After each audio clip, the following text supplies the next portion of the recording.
नहीं कोई चोर न लेवे, घर के नहीं कोई चोर न लेवे।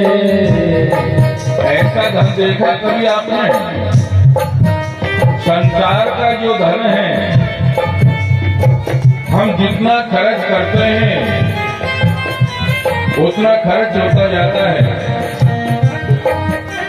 आप 500 रुपए का नोट लेकर के बाजार जाओ, जितना खर्च करोगे उतना ही खर्च होता जाएगा। 500 में से 100 खर्च किए 400 बचे, 400 खर्च किए 100 बचे, या पूरे 500 रुपए ही समाप्त हो जाए।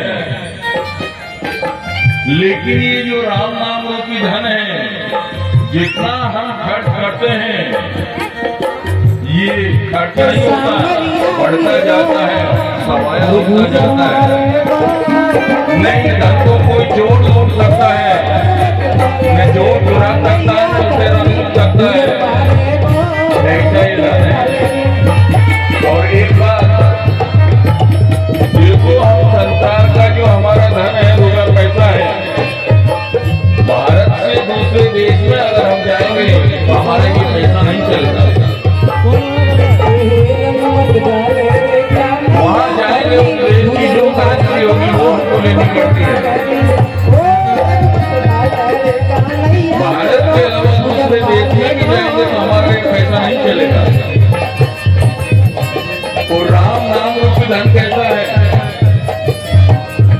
योनि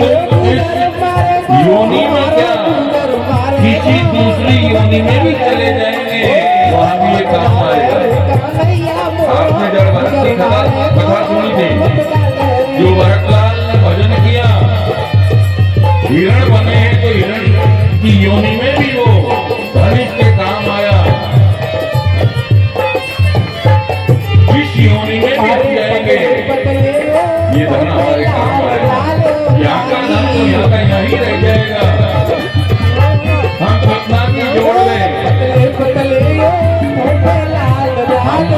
एक टूटी कोड़ी लेकर के नहीं जा सकते।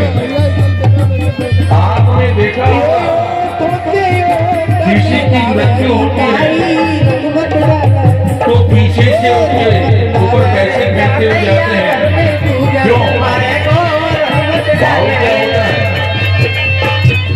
जीवन भर की पैसे के पीछे दौड़ा, पूरा जीवन गंवा दिया पैसे के पीछे दौड़ करके।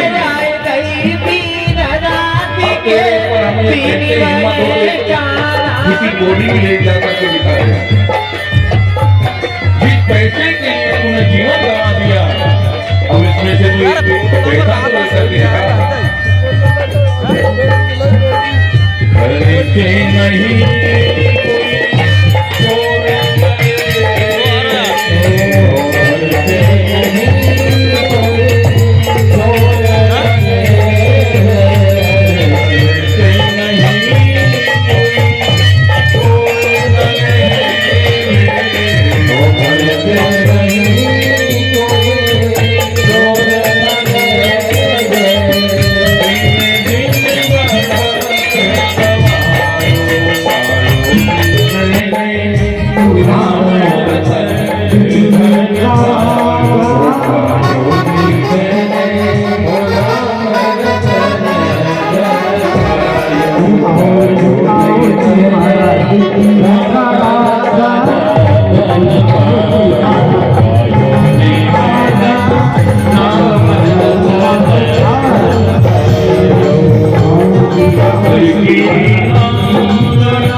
तो यहाँ रुक्मणी जी कह रही है कि प्रभु, अगर मुझसे पूछा जाए कि संसार में सबसे बड़ा धनी कौन है, तो मैं तो यही कहूंगी, जिसके पास राम नाम रूपी धन है वही संसार में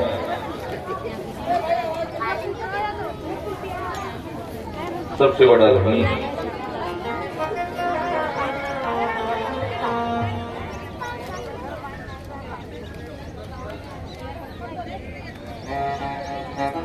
और आपने कहा कि ये हमारी गलती है,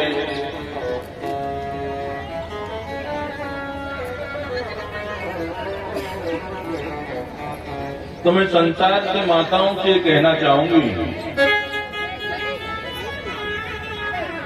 ऐसी गलती सभी करें, जिस गलती से गोविंद मिल जाए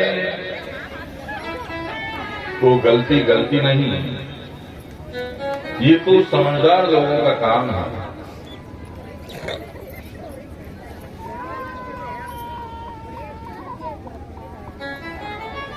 भगवान ने कहा, देवी तुम्हारे चेहरे पर कभी क्रोध नहीं देखा था, इसलिए हमने अटपटी बातें करी थी, क्षमा कर देना। आगे कथा आती है कि नारद जी ने मन में सोचा, जिस व्यक्ति की 2 पत्नियां होती है वो कभी शांति से नहीं बैठ सकता, और भगवान के तो 16,108 है। कैसी खींचतान मच रही होगी, चल करके देखो तो सही। जैसे एक सेठ जी की 2 पत्नियां, पहली पत्नी पहली मंजिल पर रहती, दूसरी पत्नी दूसरी मंजिल पर रहती। पहले समय का भोजन पहली पत्नी के यहाँ, दूसरे समय का भोजन दूसरी पत्नी के यहाँ। समय बांट रखा था सेठ जी ने। चलता रहा समय, चलता रहा नियम। एक बार होता क्या है कि सेठ जी व्यापार में इतने व्यस्त हो गए कि दोपहर का भोजन खाने के लिए नहीं आ पाएगा, और जब शाम को अपने घर पहुंचे तो सेठ जी ने सोचा कि ये समय तो दूसरी पत्नी का है। जैसे ही सीढ़ियां चढ़ने लगे, इंतजार ही कर रही थी दूसरी पत्नी, हाथ पकड़ लिया। पहली पत्नी ने सोचा अभी हमारे यहाँ का तो आज भोजन किया ही नहीं, पहले हमारे यहाँ भोजन करेंगे, उसके बाद दूसरे के यहाँ जाएंगे। तो नीचे पहली मंजिल पर रहती है, उसने पैर पकड़ लिया, दूसरी वाली ने हाथ पकड़ लिया। एक पत्नी पैर पकड़ करके नीचे खींचती है, एक पत्नी हाथ पकड़ करके ऊपर खींचती है, हमारे लिए ये लेकर के नहीं आए। संयोग की बात, उस रात्रि को कोई चोर सेठ जी के घर में चोरी करने के लिए घुसा था, छुप करके बैठा हुआ था कि सब लोग सो जाएं तो मैं चोरी करूं। लेकिन जैसे सेठ जी की खिंचाई देखी, ये बिन पैसे का जो सिनेमा देखा चोर ने, तो चोर पहुंची आ गया। अब चोर हंसेगा तो फंसेगा। जैसे ही चोर हंसा, सेठ जी ने दौड़ करके उस चोर को पकड़ा और पकड़ करके पुलिस थाने लेकर के गए,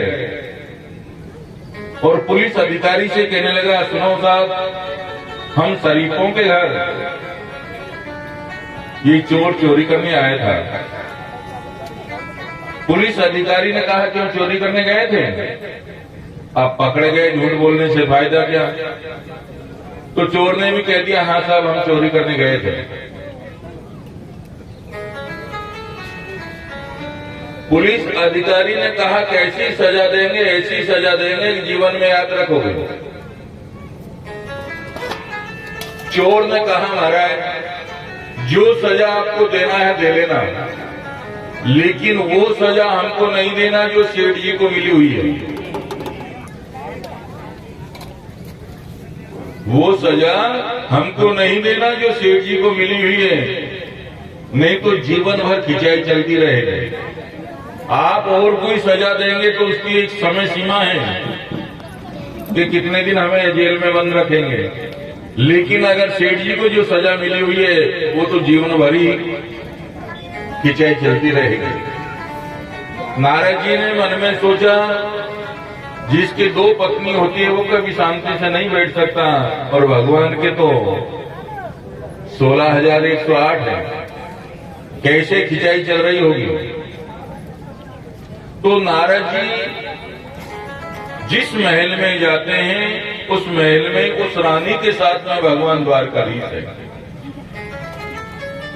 जिस महल में जाते हैं, उस महल में ही उस रानी के साथ में भगवान द्वारकाधीश है।